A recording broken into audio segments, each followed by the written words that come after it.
Kita beralih ke informasi selanjutnya. Pemirsa, di tengah cuaca yang terbilang cukup ekstrim, dua kapal besar dengan tujuan Kepulauan Talaut, yakni KM Barcelona 3 dan KM Glory Mary, tetap diizinkan untuk berlayar.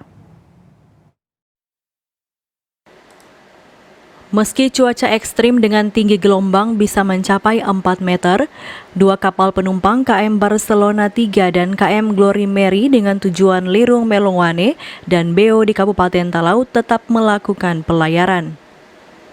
Kepala Syah Bandar dan Otoritas Pelabuhan Manado, Sadeli, menuturkan, kapal yang diizinkan berlayar adalah kapal dengan ukuran besar dan area pelayaran dipantau hingga ke pelabuhan tujuan.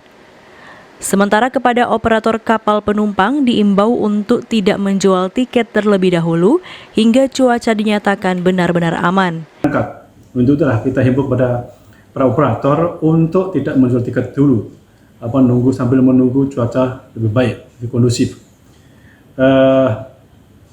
Kemarin juga ada para operator yang mengembalikan tiket 100% karena mereka kebetulan sudah menjual terlebih dahulu ketika ada cuaca ekstrim itu.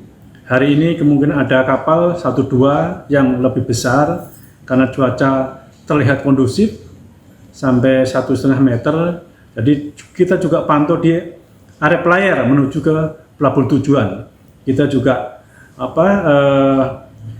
mencari info di pelabuhan tujuan bagaimana situasi yang ada di sana. Yang jelas kita selalu menekankan aspek keselamatan dan pelayaran. Diketahui BMKG telah merilis informasi tinggi gelombang 2,5 hingga 4 meter bisa terjadi di perairan utara Kepulauan Sangihe dan Kepulauan Talaut. Paul Bawole melaporkan untuk Kawanua TV.